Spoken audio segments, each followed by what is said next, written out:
Bueno, pues transcurrió los 5 minutos de cortesía. Me dice Antonio que empecemos. Buenos días, señoras y señores.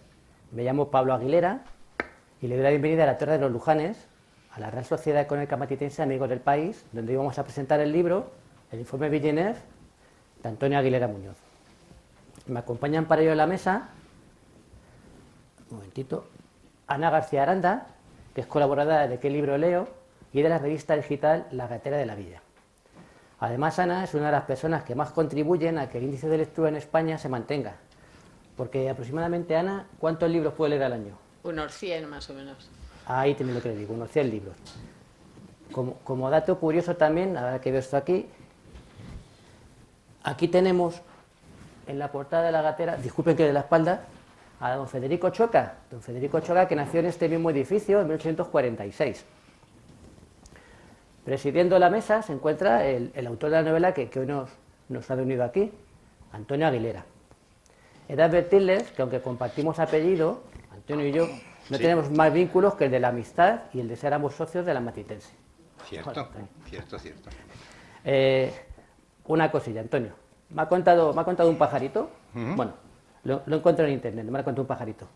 Que la plaza junto a la que estamos, la Plaza de la Villa, es tu rincón favorito de Madrid. Pues sí, cierto. Aparte de que porque en ella está la Matitense, ¿qué es lo que te atrae de esta plaza tanto? Pues que es la Plaza de Madrid que para mi gusto tiene más historia de todas. Desde el siglo XV hasta el siglo XVII y todo lo que viene detrás, evidentemente.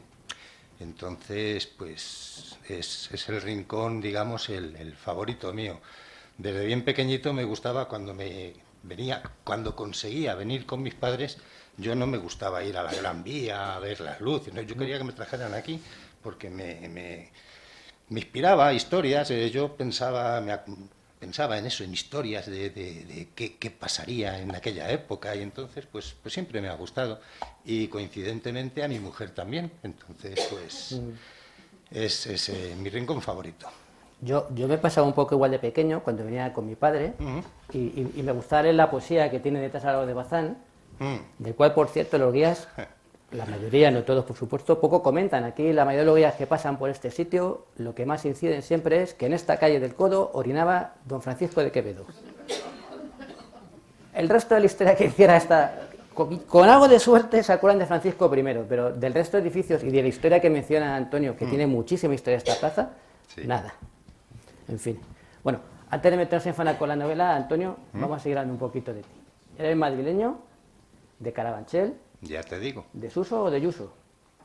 De Yuso. Muy bien. ¿Has estudiado contabilidad y fotografía? Sí, señor. Pero tu vida laboral ha estado ligada al comercio. Al comercio siempre, sí. Y es ahora, cuando te has jubilado, que te puedes dedicar plenamente a tus dos pasiones, que son Madrid y la literatura, ¿no? Efectivamente. La historia de Sí, Madrid la y historia. la literatura. Bueno, cuéntanos un poco cómo surgen ambas aficiones. Pues hombre, tiene lo suyo. Yo, el tema de la afición por la historia de Madrid me surge desde muy jovencito, como con 11 años y pico, que mi hermano mayor tendría 16 aproximadamente. Pues, verás tú, te voy a puntualizar, soy madrileño de Carabanchel, pero de Puerta Bonita. Esto es, de Puerta Bonita quiere decir que una de las puertas que cerraba la finca de Vista Alegre era una puerta muy bonita, muy historiada, muy histórica, muy artística, hasta que en los años 80 un camión reculando se la llevó por delante. Y entonces la cambiaron por una puerta bastante fea. Lo que pasa que como llevaba muchos años siendo la Puerta Bonita, pues hasta que lleve más años la Puerta Fea no le cambian el nombre al barrio, creo. Entonces, bueno, pues esa finca, esa parte de la finca contenía y contiene un colegio que era el CHOE, le llamábamos, Colegio de Huérfanos de Oficiales del Ejército. Y allí el director del colegio vivía en unas casas que hay al lado de lo que es el colegio, y el hijo del director, uno de los hijos del director, era y es amigo de mi hermano. Y entonces, pues en aquella época la diversión era los domingos por la tarde que te organizaran en alguna casa un guateque. Entonces a mi hermano le invitaban, como es lógico, y yo me iba con mi hermano Y pues nada, llegabas allí al guateque, te decían, hola guapo, no sé qué, plan, con la puerta en las narices, como es lógico. Entonces ya te quedabas fuera del guateque, pero dentro de la finca. Y yo he sido muy cotilla toda mi vida. Y además estaba así, porque aquella parte de la finca, al ser militar, pues estaba más cerrada, más protegida, pero yo me colaba por todos los lados, saltaba verjas, en fin. Y haciendo todas estas filigranas, pues llegué a una parte de la finca que hoy la han abierto para disfrute de todo el mundo. Y allí no había nada más que jardines asalvajados ya, del poco cuidado, algún palacio medio en ruinas, y uno que me llamó mucho la atención, que estaba bastante más nuevo que los demás y que era pues bastante bonito. Y a mí, claro, yo no entendía mucho, pero a mí aquello me parecían evidentemente palacios, como es lógico. Y bueno, en aquella época tampoco podías averiguar mucho, como es lógico, con poco más de 11 años. Pero como siempre digo, como la infancia y la juventud es una enfermedad que se pasa con el tiempo, sí, se me pasó. Y entonces lo que no me ocurrió es que no se me olvidó aquello que había visto, y entonces ya cuando tuve la edad suficiente y la cara dura suficiente para preguntar a unos y a otros, al final averigüé que aquel palacio que me llamó la atención era el Palacio Nuevo de Vista Alegre o Palacio del Marqués de Salamanca, que fue el último capricho que se dio en vida porque le costó la ruina y se tuvo que quedar allí a vivir hasta que murió en 1883. Y los herederos, cuando fueron a aceptar la herencia, pues decidieron que con todas las deudas que había mejor se la dejaban al Estado. Sí. Y ya está. Entonces, claro, yo a mí aquello me sirvió un poco para pensar y decir, si vamos a ver, si Carabanchel, que es un barrio humilde y trabajador, hace unos poquitos años, porque aquello está lleno de palacios y de quintas, sí, hace unos poquitos años era un pueblo ilustre con gente de la nobleza, de la realeza, sí, sí, de la alta burguesía. Digo, pues ¿qué no tendrá Madrid? Aquello que me gustaba tanto ir. Y por eso, por ahí me surgió la ilusión por estudiar historia de Madrid. ¿Y por la literatura? Bueno, por la literatura desde más pequeñito. La literatura, lo primero que me gustaba era cuando me daban los libros de lengua y literatura en el colegio, pues ahí te venía en la primera página de cada lección, te venía pues un extracto de alguna obra literaria, de sí, Platero y yo, del Pillayo, de alguno de estos, y entonces pues era lo primero que hacía, leerme todas las primeras páginas de cada lección, según me daban los libros me las leía, y luego cogía las de historia y hacía lo mismo, me buscaba todas las historietas así que te resumieran lo que ibas a estudiar. ¿Qué tiene Madrid que no tengan otras ciudades? Pues que es la mía, lo primero, que tiene mucha historia a pesar de no ser de las ciudades más nuevas, porque es de cuando es, evidentemente, pero la historia que tiene, a mi gusto, es una historia muy bonita, muy completa, y precisamente como las Españas de aquella época eran muy amplias, conserva historia de Madrid y de gran parte del mundo. Entonces, pues yo es lo que veo más lo que más me gusta de Madrid, y luego su arquitectura, sus edificaciones, todo. Sé que te gusta flanear por Madrid y que más de uno te ha sorprendido dialogando con las estatuas que te encuentras en tus paseos. Sí. ¿Qué te cuentan las estatuas? ¿O qué les cuentas tú a ellas? Bueno, pues es que tú habrás escuchado eso de es fácil hablar con los muertos, lo difícil es que te contesten. Bueno, pues yo con las estatuas se me da de hongos hablar. Hablo y la cosa es que me contestan. Yo no sé, alguno que me vea por ahí parado un cuarto de hora delante de una estatua dirá, este tío está zumbado. Bueno, pues sí, un poco, pero me cuentan su historia, cómo les fue en la vida, si triunfaron, si tuvieron fracasos, y en fin, en pocas palabras, si vivieron algún acontecimiento histórico en la época que ellos vivieron, y me lo suelen contar, y bueno, pues yo me entretengo mucho y luego voy y os lo cuento en el Facebook. Sí. Ahí te leemos. Me lo paso bien. Retomando el tema de la literatura, ¿tienes algún modelo o referente cuando escribes? No, la verdad que no. Yo lo que me venga, si me viene, y luego ya pues le doy un par de vueltas, pero no tengo así ningún referente, nunca lo he tenido. En esta, de tu primera incursión en la novela histórica, tras haber publicado libros de relatos, que tenemos aquí, lo ven ustedes, Cuentos madrileños de un gato y El viaje de Silvestre Rodríguez, bueno, pues has elegido la época de los últimos años del reinado de Felipe V. ¿Por algo especial? ¿Te atrae algo de esta época? O... Pues porque la historia que quería contar es de esa época. Quería contar una historia real, un acontecimiento histórico que transcurre en ese momento. Entonces no tuve más remedio que buscarme un rey que fuera de ese momento. Hoy le tocó a Felipe V, pues ¿qué le vamos a hacer? Y luego pues lo que me costó es buscar un personaje, inventar un personaje que me llevara a una historia inventada para contar ese acontecimiento histórico. Lo que ocurre que cuando terminas de leer la novela, ese acontecimiento histórico, descubres que la historia que yo he inventado no es tan inventada, que también es real. Y aprovecho esa historia para contar historia de Madrid, de la época y de épocas anteriores, de sus edificios, de los conventos, de los palacios. En fin, ese es el motivo. Gustarme me gusta más escribir del siglo XVI, pero la historia que quería contar tocaba en el XVIII. Sí, eso que comentas, escribir novela histórica es algo muy complicado, porque no es que tengas que idear de una trama, inventar unos personajes, sino que tienes además que investigar sobre una cantidad enorme de detalles para no cometer anacronismos y que luego el lector de turno te saque los colores. No, claro, claro. En el caso de esta novela, Antonio, ¿cómo te has documentado? ¿Qué materias has empleado, principalmente? Pues como siempre, tirando de lo que ya conocía, porque llevo pues un montón de años dándole vueltas a la historia de Madrid, pero luego evidentemente tienes que tirar de hemerotecas y tirar de biblioteca y de libros de unos y de otros para no cometer errores, porque tú también sabrás, que lo habrás visto en más de una ocasión, que te lees a 3 documentalistas diferentes y no siempre coinciden. Entonces tienes que discernir un poco o situarte en la época y ver si por ahí le puedes dar lo que más veraz parezca. Y esa es una tarea complicadilla, pero bueno, pues al final le coges el puntillo y bueno, está bien, es entretenido. Vamos a centrarnos ahora un poco en el Madrid, del que está hablando Antonio, el Madrid del informe Villeneuve, y para ello vamos a hacer un viaje en el tiempo, vamos a ver una serie de imágenes, con su permiso voy a bajar, y vamos a ver un poquito algunos detalles de cómo era ese Madrid del que nos habla Antonio en su novela.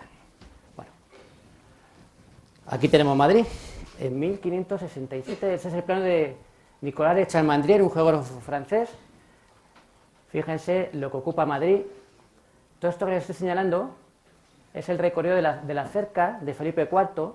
No es una muralla, como a veces ha dicho la gente, no es una muralla, es una cerca que lo único que hace es controlar quién entra y quién sale de la ciudad por temas de fiscalidad, para pagar por tazgo. Sí, sí.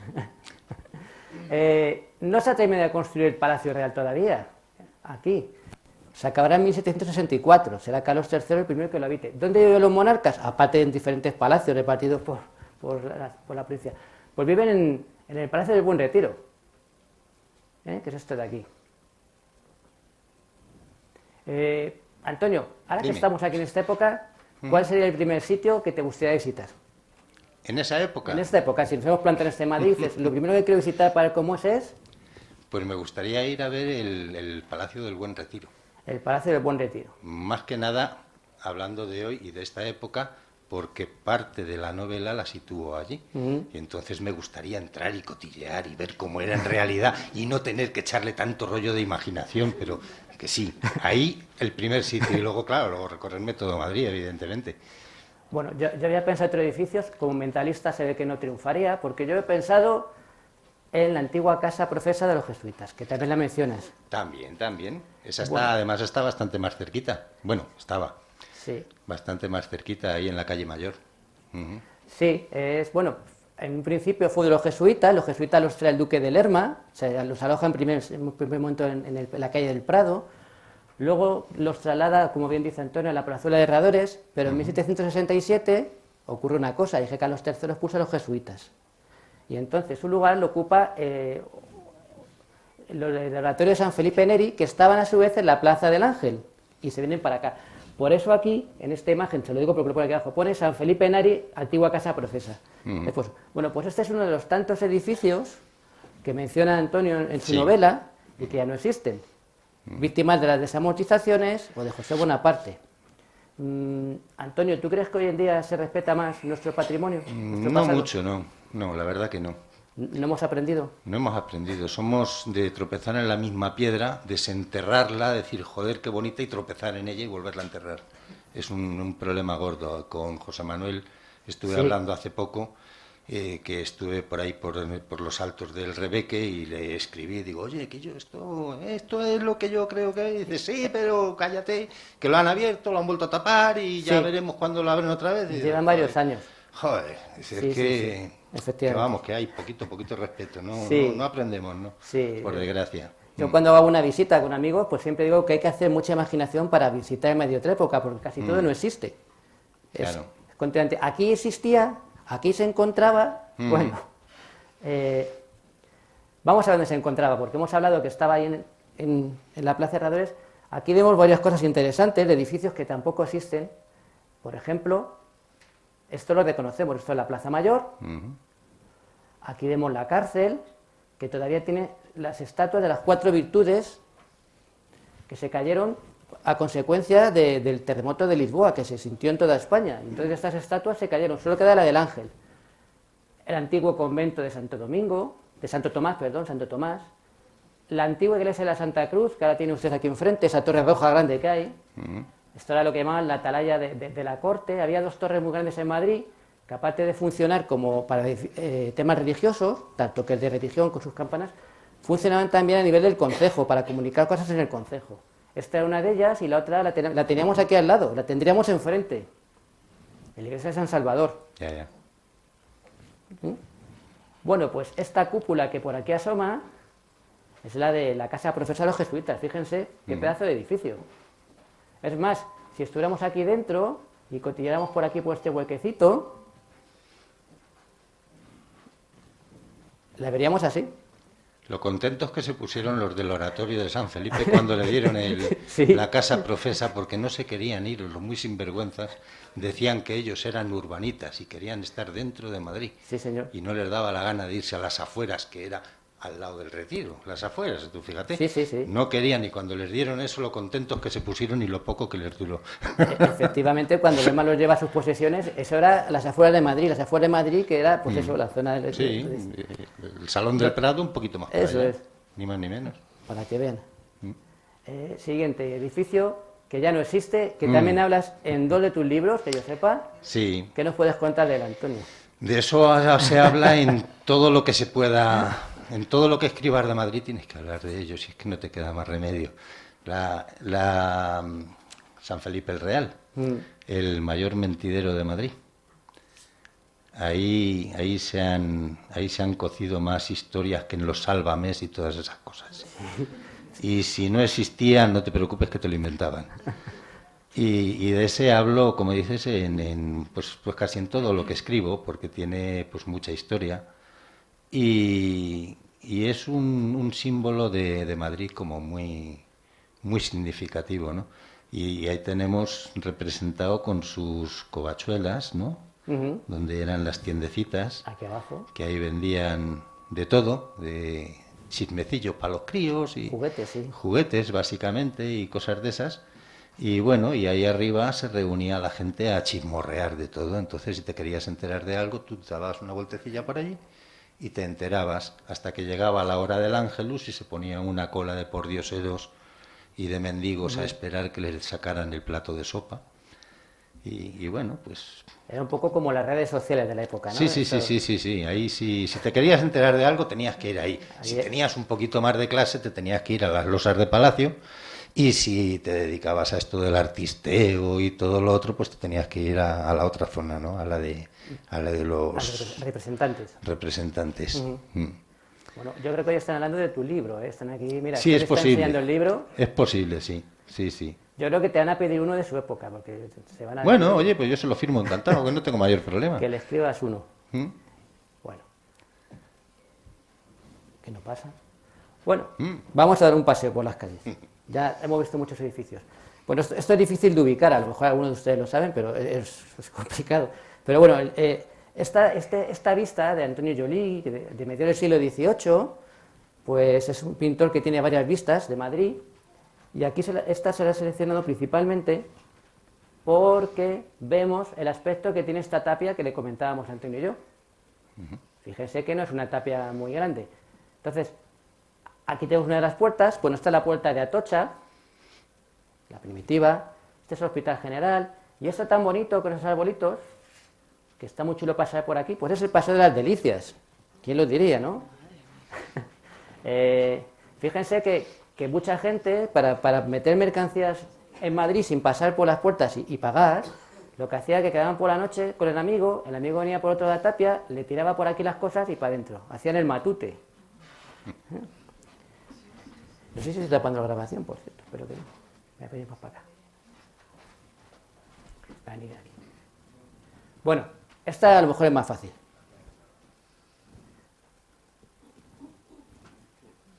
¿Alguien ha dicho por ahí la calle de Alcalá?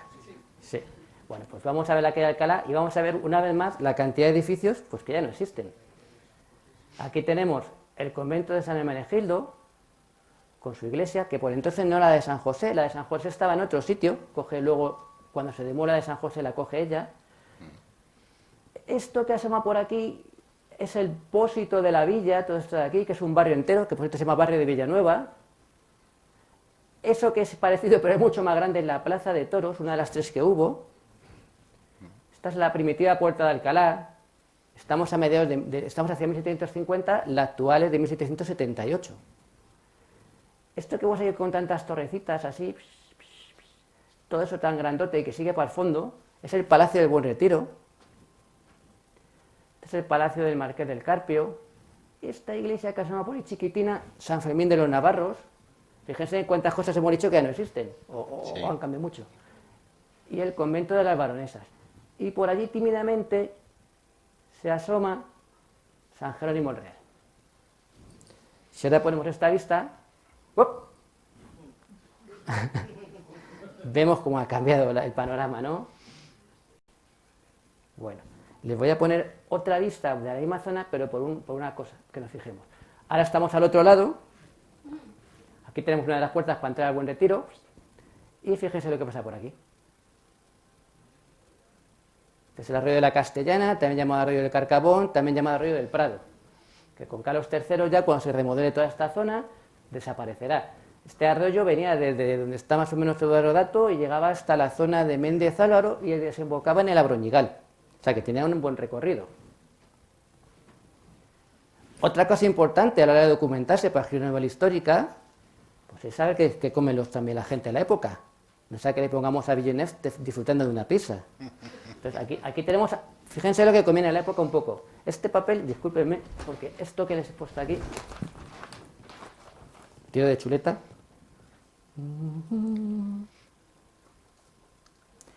Esto es el arancel oficial por el que se fijan los precios de los productos alimenticios por los figoneros y hosteleros de la villa, del 29 de octubre de 1742, y que debe figurar a la vista del público. Estos son los precios fijados y que deben figurar. Bueno, vamos a ver qué comen los madrileños. ¿Qué carne comen? Pues vamos a hacer un poco rápido para no cansar. Uy, disculpen. Pues capón, pichones, perdices, conejo, pava, pavo, liebre, pollos, ánade, tocino, aquí aparece algo de cerdo, palominos, cabrito y jigote, que creo que es carnero. O sea, bastante caza y aves. Empanadas, eso era guisado y asado. Empanados, pues lo mismo, pero en pastel. Pichones, carnero, criadillas, carnero, manjar blanco, conejo, pichones, gallina. ¿Y qué pescados comen los madrileños? Bueno, pues los madrileños toman besugo, congrio, anguilas, mero, salmón y truchas. Y luego no sé por qué dentro del pescado meten los espárragos y las criadillas de la tierra, que yo no sabía lo que era, lo estuve buscando y son como una especie de setas, de hongos. No sé qué tendrán que ver con el pescado, pero ahí está. Bueno, pues este es un poco lo que comerían. Será para hacerle la salsa, hombre, para que no sea el pescado así tan soso. ¿Tú eres cocinillas, Antonio? Un poquito. Sí. Sí. ¿Cuál es tu plato favorito? ¿De estos cuál te gustaría más? ¿De esos? Sí. No, cualquiera de cualquiera de los carnívoros. Cualquiera de ellos. La verdad es que hay algunos suenan un poco. Bueno, Pero tienes que puntualizar que eso es lo que comían los madrileños, pero no todos. bueno, efectivamente. Eso lo comían los que podían. Sí, porque la mayoría comía en casa o lo que llamaban mesones de puntapié. Exactamente. Esto es cuando te quieres dar un capricho. Pero sí que las carnes, y esas son lo que comen los ricos, imagínate lo que comen los pobres. ¿Cómo viste a los madrileños de la época? Bueno, esto lo hemos visto más. Estos son los que tienen dinero también, que visten a la francesa. Fíjense qué trajes tan recargados, de hombre y de mujer. Tú no veas el trabajo que me costó vestir a Villeneuve y a la Condesa, para que fueran de baile. No sabía, digo, ¿qué coño les pongo yo a esta gente? Claro. Me tiré una semana buscando qué comprarles de ropa. Yo, que nunca me ha gustado ir de compras, tuve que ir de compras en el siglo XVIII, buscarle algo adecuado y comprarles la ropa. Digo, hay que joderse. Me costó. Clases más humildes. Bueno, pues aquí tenemos Lorenzo Tiepolo, también a mediados del siglo XVIII, pinta una serie de pasteles de tipo madrileños. Este es uno de ellos. Pues los hombres llevan todos, si se fijan, llevan redecilla, suelen llevar tricornio, las cabezas suelen siempre cubiertas, las mujeres llevan mantilla, o toquillo, no sé esto cómo se llama muy bien, la verdad, discúlpenme. Esto es un aguador callejero, aquí le ofrece agua a la señora o limonada. Otro cuadro de Tiepolo, otro pastel, la mujer el pelo tapado, hombres con tricornio, de nuevo la redecilla, embozado con la capa. Este es un cuadro de Goya, juego de pelotas, donde vemos una vez más cómo van caracterizados y que además da pie para hablar de otro tema importante. ¿Cómo se divierten los madrileños en el siglo XVIII? Bueno, pues había mucha afición al juego de la pelota pala. De hecho, había varias canchas dentro de la ciudad para que la gente jugara. Es un juego que ya ha desaparecido. Pero había una bien cerquita del Palacio Real, sí. Acuérdate. Sí. Entonces, como siempre, juegan unos pocos y vienen muchos. Están jugando así, aquí están apostando, mirando. Bueno. Otra cosa que le gusta mucho a los madrileños, aparte de pasear como Antonio, y que les vean lucir percha por el Prado y aledaños, es el teatro. En Madrid en esta época hay 4 teatros, ya no se llaman corrales, se llaman coliseos. Ese tan espectacular es el Coliseo del Buen Retiro, que fue de los más fastuosos del mundo, de su época. Contrató a Farinelli, le sonará el castrado Farinelli, y era el que se encargaba de organizar estas puestas en escena tan espectaculares y tan carísimas. Este coliseo era solo para la realeza y gente de la aristocracia, aquí no iba la gente del pueblo. Luego había otro coliseo, que teníamos también bastante cerca de aquí, que era el de los Caños del Peral, que estaba donde hoy se encuentra el Teatro Real, y ese lo funda Felipe V y se dedica sobre todo a ópera italiana. Y luego tenemos los dos de toda la vida, que son el corral ahora Coliseo del Príncipe y de la Cruz. Tiene una particularidad entre ellos dos, y es que se van a matar. O sea, sus respectivos aficionados son muy fieles son un poco como los merengues y colchoneros de hoy en día, ¿no? Cada uno es fiel a su teatro, a su público y a su compañía. Y se dedican, cuando pueden, a ir a reventar la compañía del otro. Causaron varios desórdenes y tuvo que intervenir la autoridad más de una vez. De hecho, incluso hay una zarzuela de Barbieri, con libreto del hijo de Larra, que se llama Chorizos y Polacos, que trata de este tema. Bueno, pues fíjense también otro punto importante a la hora de documentarse para escribir, es el siguiente.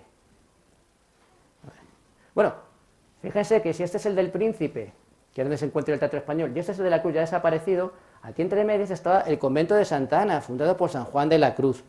Este se lo carga a José Bonaparte. Pues fíjense que aun teniendo por medio del convento, no dudaban en llevarse a pedradas.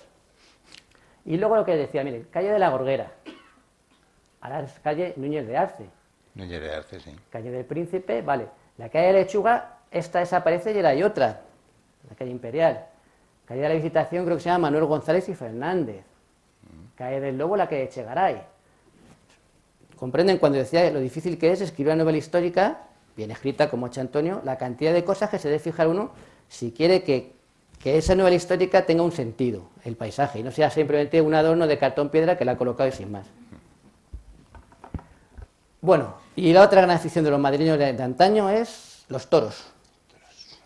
Aquí tenemos a uno de los más grandes de la época, Costillares, Pepeillo, Pedro Romero un poco posterior. Fíjense el traje que lleva, un poco como de majo. Y ahora les traigo aquí un anuncio muy curioso que también voy a mirar de dónde lo he sacado, que se llama...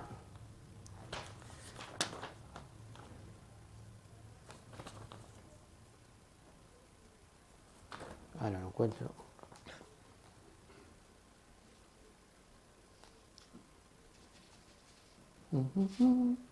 Te dejo la gafa aquí yo. No, sí, igual es que no lo puse al final. Quería decir la fecha sin más, tampoco tiene importancia. Bueno, es el anuncio de una corrida de la época, no encuentro la fecha del periódico. Bueno, aquí hay varias cosas curiosas para fijarnos. Bueno, este es el anuncio de la corrida que va a haber el jueves 8, si el tiempo lo permite, por particular privilegio del rey. Se celebra por privilegio del rey, para beneficio de los pobres enfermos de los hospitales reales. Las corridas de toros son como los teatros al principio. El Corral del Príncipe, el Corral de la Cruz, nacen de cofradías religiosas, la de la Pasión, la de la Soledad, que utilizan el teatro para recaudar fondos para los hospitales. Pues con los toros pasa igual. ¿Ve? Enfermos de los hospitales reales. ¿La corrida dónde tiene lugar? En la plaza Extramuros de Madrid, e inmediata a la Puerta de Alcalá. La hemos visto antes, ese edificio tan grande que había. Bueno, el ganado consta de 18 cabezas. Cosas curiosas de aquí. Bueno, pues que uno es de Argete, uno de los que traen los toros, Argete. Y 3 es de un vecino de Vallecas, la grafía en aquella época no es como ahora la ortografía, y Vallecas pues entonces es un pueblo independiente de Madrid. Bueno, pues la corrida dura todo el día. Por la mañana picarán de vara larga 6 toros, bla, bla, bla. Luego que este se retire, tendrán que atacar. Concluyendo la función, los toreros de a pie por la tarde. Y ya lo observen. Será una función gustosa y divertida. Menos para aquellos a quienes fuese a dar las buenas tardes el toro a la barrera.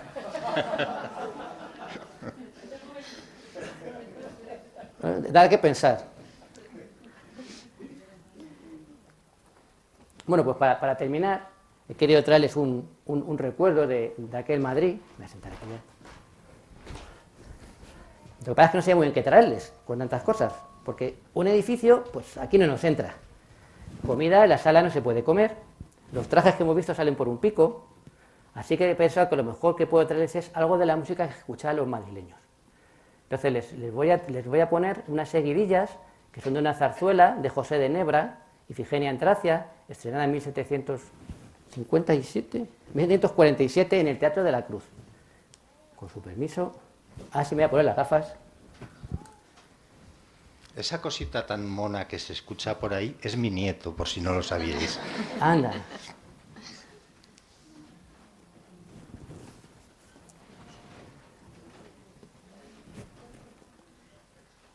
No sé por qué no me espera.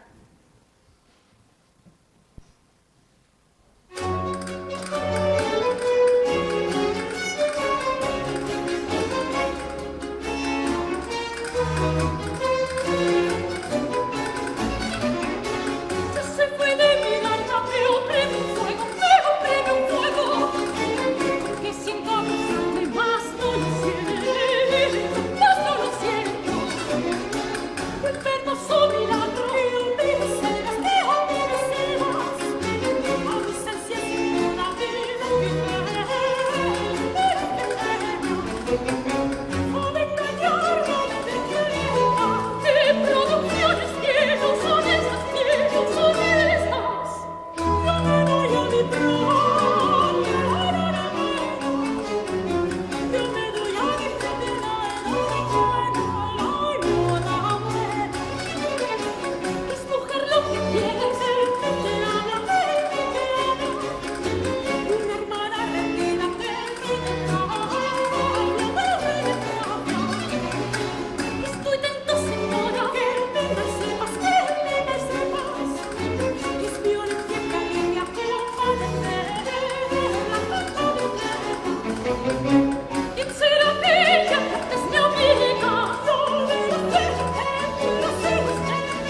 dicho Pablo en qué emisora lo escuchaban.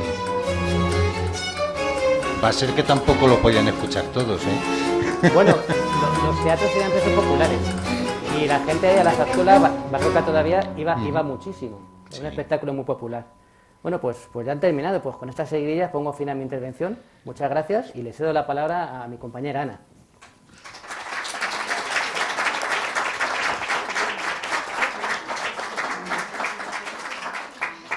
Bueno, Antonio, ¿te ha resultado difícil pasar de escribir relato a una novela? Porque entiendo que la complejidad es más grande, no solo por el trabajo de documentación, como ha estado comentando Pablo, sino también por personajes y por esas cosas que comentaban muchos escritores, de al ser un texto más largo, tener en cuenta pues vestuario, las situaciones, que no estés en una página sea de día, sea de noche. ¿Ha sido complicado el cambio? No, ha sido complicadísimo. Complicado solo no, y he tenido que recurrir a un montón de amigos, que afortunadamente tengo un montón de amigos que también escriben, y otros muchos que sobre todo leen, y que me den pistas, porque yo, pues verás tú, yo te cuento una historia, te la cuento en 3 páginas, te he contado la vida de alguien, pero claro, hacer una novela un poquito más larga necesita de alguna cosita más, ¿no? De alguna subtrama, alguna trama paralela, en fin, descripción de personajes y demás.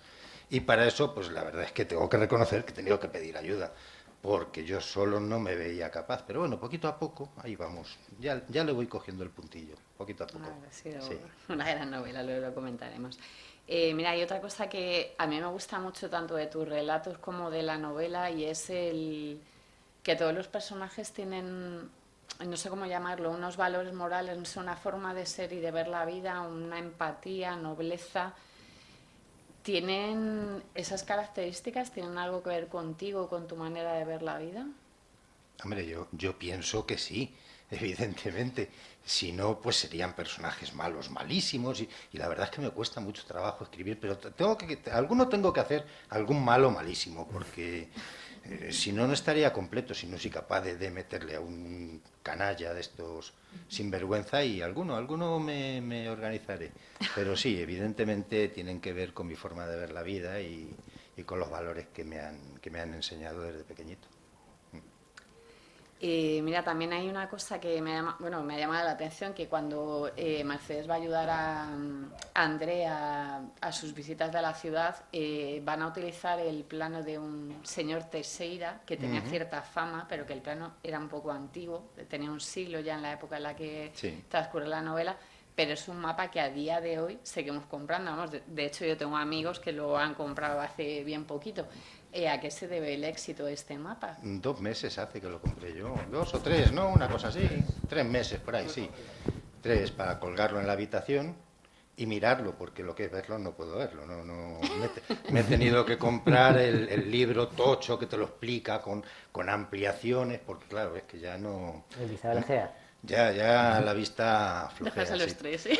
Y bueno, pues ese mapa tiene la peculiaridad de que está muy bien descrito todo lo que había en la época, y con el dibujo, que si tú ves el dibujo y luego ves lo que es el palacio en realidad, o lo que describa, o la iglesia, es que la estás viendo tal cual. Entonces es un mapa que está pues muy bien, muy bien, muy bien. Que es curioso porque anterior a él estaba otro de similares características, de Antonio Barcelli. Sin embargo, pues el que se ha llevado el gato al agua en la cosa de la historia, pues ha sido este. De hecho, estuve buscando, cuando compré el de Teixeira, estuve buscando el otro también y no fui capaz de encontrarlo. Sin embargo, el de Teixeira en cualquier lado lo encuentras. O sea que Pues sí, eso tuvo es lo que éxito. tiene. Mira, otra cosa que me llama mucho la atención es que Manuela, la asistente de Don Leandro, tiene un genio de 1000 demonios. Y quería preguntarte, así, ahora que estamos en Petit Comité y cerca de los mentideros, ¿está inspirado en alguna persona que conozcas y se pueda contar? Claro. A ver. No. ¿Sabes en quién está inspirado? No ha venido, ¿no? Está inspirado, no sé si habríais visto yo Yo, como soy de los de tele de pago, no, gracias, yo la tele que veía siempre era la gratuita, una serie que había que se llamaba Cámara Café, de unos que se pasaban el día allí echando monedas allí tomando café, pues está inspirado en las choches. La señora de la limpieza, de que no me pisen los fregados, coño. En esa está inspirado. La verdad que tiene algún momento muy... mira, otra cosa que me ha llamado la atención, otra escena así que es muy divertida con todos tus textos, porque aunque tienen mucha emotividad, en esta novela la trama es más compleja y muchos elementos, tiene también escenas que resultan muy cómicas. Por ejemplo, cuando va Andrés al mercado con Mercedes y está protestando enérgicamente, primero porque está haciendo cosas de mujeres, y Mercedes además se está riendo porque es incapaz de pronunciar las R's.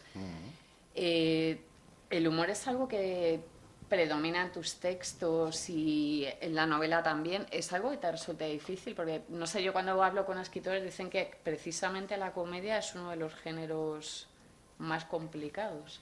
Pues a mí precisamente no. Toda la vida he sido pues un guasón, un ganso irredento, y siempre me ha gustado apuntillar todas las cosas y sacarles punta y reírme de todo el mundo. Entonces es una cosa que afortunadamente me cuesta poco. Me cuesta más hacer que la gente sienta, yo qué sé, que me lloren leyendo un texto. Eso sí que me cuesta trabajo. Pero que se rían, pues la verdad es que no me cuesta mucho. Y es que además mi mujer quería a toda costa que todo lo que le escribiera que le arrancara una sonrisa. Entonces, pues, ahí está el esfuerzo. Hay veces que no te sale, pero lo haces. No, pero normalmente sí que lo consigues. Además, se agradece por lo que tú dices, que ahora que está además muy de moda publicar tanto thriller, que supongo que os pasa, que vais a la librería, hay 100 libros de asesinatos y dices, Sí, claro. me apetece leer algo distinto o algo amable. Sí, porque a ese paso es que no queda nadie en el mundo. No. Se lo van Aprendemos cargando mil a maneras todos. de matar, Claro, pero otra cosa. También hay otra escena que me ha hecho mucha gracia, que Andrés se queja a Mercedes porque le dice que está todo muy cerquita, que van a tardar 2 minutos y el hombre llega a casa doblado de todo lo que han andado. Es algo que en el siglo XXI sigue pasando. Tenemos la mala costumbre que te preguntan, perdona, ¿puedo decir dónde está? Sí, 5 minutos. Y tienen que coger 3 autobuses, hacer 4 transbordos de metro para llegar.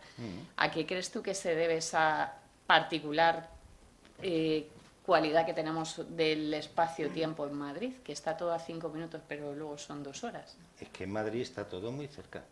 Bueno. A ver, el problema no lo tenemos los madrileños, el problema lo tiene la gente de capitales de provincias. Porque mira, te pongo el ejemplo de la de mi mujer, Cuenca. De un extremo de Cuenca al otro extremo de Cuenca no hay 3 kilómetros. No los hay. Para mí eso es un paseo, pero para ellos es lejísimo. Claro, vienen aquí a Madrid y le dices, como digo yo vivo al lado de casa de mi madre, a 4 kilómetros. Claro, se te acojonan, yo lo entiendo, pero el problema no es nuestro, lo tenemos todo muy cerca, tenemos una cosita esa que va por debajo que se llama metro, que llegas en un pis para cualquier lado, o autobuses o tal, y tenemos el paseo, que es lo más entretenido, vas viendo Madrid, vas viendo cosas bonitas, y en un pis has llegado. Te vas a perder de la Plaza de España a Cibeles, te vas a perder pasar por la Gran Vía metiéndote en el metro y cogiendo ahí. Pues lo suyo es que pases, que mires, que descubras y disfrutes. Entonces, pues está ahí al lado. Lógicamente, porque a lo que te quieres dar cuenta dices, coño, ya he llegado. Pues sí. El problema es de los de fuera. Ya te lo digo yo. Mira, comentas también, hablando de uno de los edificios que ya habían desaparecido, cuentas la historia de una mujer que fue enterrada viva. ¿Esa historia es real o Sí. es una leyenda? Es real. Ahí en el convento de Santo Domingo. Es una historia real y de hecho, a causa de historias como esa, es que sacaron la cosa aquella de enterrar a la gente con una cuerdecita y una campanita afuera para, por si ocurría, que hicieran así, y si había alguien cerca que los escuchaba, pues lo mismo ese se salvaba. Pero claro, ese dato que cuento es auténtico, sí. de aquí cerquita además. Mira, estás, ya para que podáis preguntar vosotros, ¿estás trabajando en algún, no sé si libro de relatos, en alguna nueva novela? Tengo ya terminada una nueva novela y le estoy dejando que repose un poquito, pues por si se me ocurre alguna cosa más, ¿no? Y ampliarla un poquito más. Y luego pues estoy trabajando en hacer el vago. O sea, sí, en perder el tiempo, en pasear, en ver, en conocer y así es como te surgen las ideas, viendo esto, viendo lo otro. Entonces, bueno, como tengo tiempo, en ello estoy trabajando, en hacer el vago. Por último, supongo que tenéis curiosidad, yo por lo menos se la tengo. ¿Qué nos puedes contar de este libro mágico y primera precioso por la encuadernación? Pues que ese, me han comentado que la ha preparado una... Ese tiene su historia, el libro mágico ese, verás tú. Hace como 10 meses o una cosa así, se me ocurrió escribir un cuento, que además era un cuento que aquí la amiga pues casi que me lo sugirió, ¿no? Decía, ¿podías contar algo de Córdoba o algo? Y entonces pues conté un cuento y lo contaba como que el abuelo le estaba contando el cuento a la nieta, le iba a contar el cuento y la nieta le dice que quiere que se lo lea de ese libro tan bonito, forrado en cuero y repujado en oro, para que le gustaban más las historias. Y decía que la niña no podía saber que el libro estaba totalmente en blanco y entonces las historias solo eran las que se imaginaba el abuelo cuando abría el libro. Y estaba ya dispuesto a llamarle y decirle, oye, me vas a hacer un libro así, todas las páginas en blanco, tal, no sé qué. Y llega mi hijo y mi nuera con su santa inocencia y nos dicen, estamos embarazados. Vaya. Digo, pues ahora lo escribo. Así es que cogí y escribí pues 15 cuentos.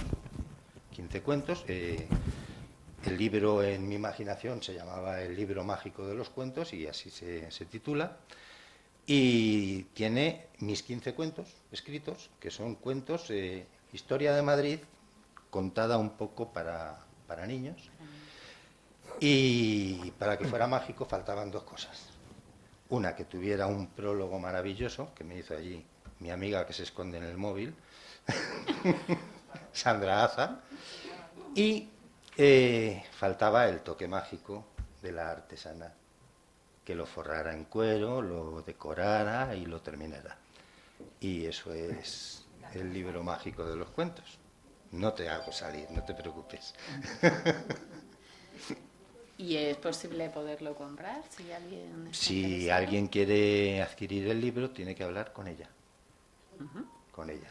Si alguien de aquí quiere, pues la tienen cerca, y si no, pues en Facebook figura como Mercedes JC, de Mercedes Jiménez Castro, o como @marca tu página. Se ponen en contacto, hablan con ella y lo que quieran. Te contactaremos, sé que es una maravilla.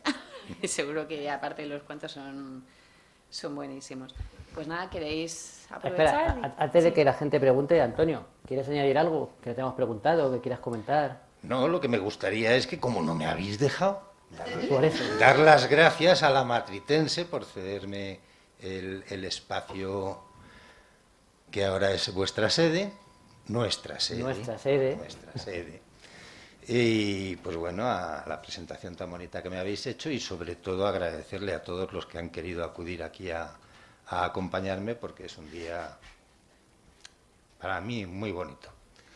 Y nada más, dar las gracias a todo el mundo y ya está, eso es lo que quería hacer. Que digo, no me van a dejar dar las gracias, van a decir que quede desagradecido. Pues abrimos turno de preguntas. ¿Alguien quiere preguntar alguna cosa? Mira, Miguel, espera, vamos a poner el micrófono un momentito. Ahí el caballero de la esquina. El que me levanta la mano.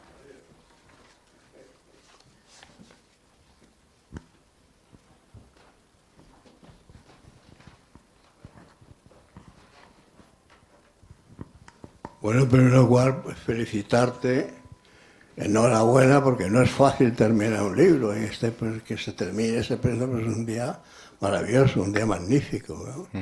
Entonces, pero aparte de eso, yo quería, y de luego encantado de estar aquí, no conocía este sitio y creo que volveré a verlo más profundamente. Pero una cosa que te quería plantear, si es que procede, es, ¿se puede establecer algún hilo común histórico en la historia de Madrid? Características, porque hablamos mucho de tópicos, que en Madrid es muy abierto, que es muy... Pero de verdad hay una idiosincrasia propia del madrileño que ha transcurrido a lo largo del tiempo. No, perdona, pero no te termino de coger la idea de la pregunta que me quieres decir. ¿No te he pillado? Vamos, podemos establecer unas características típicas del madrileño. Ah, sí, sí. ¿O no? Sí, sí. ¿Eso en el devenir histórico se ha ido formando, o es común en la historia, o es moderno? No, eso es una cosa que no viene de lejos, somos así y no tenemos remedio. Es intrínseco a nuestra forma de ser, sí. No, está bien. ¿Alguna pregunta más? Aquí. Miguel. Bueno, buenas tardes a todos. Lo primero, darle la enhorabuena a Antonio, porque bueno, es una novela, a mí me la he leído, bueno, la he devorado en poquísimo tiempo, y además, como siempre le digo a él, y siempre digo, tiene un sello muy Antonio Aguilera. La manera que tiene Antonio, que es una cosa que yo, como escritor novato, envidio terriblemente, es envidiosa, ¿no? Pero envidio. Es ese sello tan personal que tiene, esa manera de escribir, pues como comentabas tú, ¿no? Esa cara amable, ¿no? De las historias, que realmente es muy bonito, ¿no? Estos tiempos que muchas veces estamos siempre como estresados y siempre expectantes de malas noticias, pues él siempre nos lleva ese rayo de luz, además haciendo un recorrido maravilloso por el Madrid actual, pero también por el Madrid del pasado, que nos hace ver cosas que en principio, paseando por Madrid, no veíamos. Por lo menos yo he tenido esa gran fortuna. Y aprovechando la coyuntura, quería preguntarle, porque como ha comentado él antes, de las otras Españas, me sorprendió muy gratamente, porque además por la parte que me toca, la aparición de Blas de Lezo en esta novela, ¿no? Ese giro que le dio Copernicano ahí a la historia. No solo llegó a Madrid, sino trasladó el Madrid hacia el otro charco, hacia más allá del charco, y la verdad es que, bueno, me pareció maravilloso que ese personaje, cómo surgió el introducir este personaje tan apasionante y muchas veces tan desconocido como es Blas de Lezo y Etxebarrieta. Pues yo ese personaje no lo introduje en la novela. La novela era ese personaje y lo demás es lo que introduje para llevar a esa historia. Y no te chives mucho más, que te cargas la novela. Que nos la destripa aquí. ¿Más preguntas? Aprovechen, no sean tímidos. Es que esto de la matritense impone mucho. ¿Por qué? Pues porque la gente no piensa, no sabe. Es que toda esta gente son amigos míos, la mayoría. Y no están habituados a ir a sitios de estos así tan serios, porque esto parece siniestro, parece que somos todos medio de una logia de estas masónica, de las oscuras y esas cosas. Ajá. Y no es verdad, queremos que venga la gente, que lo pase bien, Claro. que disfrute, que compartan con nosotros las experiencias culturales, que hacemos muchas, que la mayoría son gratuitas, y nada más. Eso es lo que queremos. Pablo. Pues sí, la verdad es que como dice Antonio. ¿Y la aquelarre a qué hora era? A las 12, ¿no? Sí, pero eso luego en petit comité. Que sí, que somos un sitio abierto que pueden ver ustedes y que organizamos muchas actividades culturales, la mayoría están abiertas al público. Tienen, repito, ahí fuera tienen el canal de actividades de noviembre y diciembre, tienen nuestra web, hacemos conferencias. Hace poco hicimos aquí el Tenorio, somos de los pocos sitios que mantenemos la tradición de hacer el Tenorio en fechas. Tenemos un archivo que data de 1775, que es una joya. Tenemos una biblioteca muy interesante, abierta a investigadores. No somos nada ocultos, no somos de ninguna logia tenebrosa, No, ¿verdad? ya nos han visto a nosotros, con lo cual les animamos a que acudan a conocernos y a disfrutar de nuestras actividades.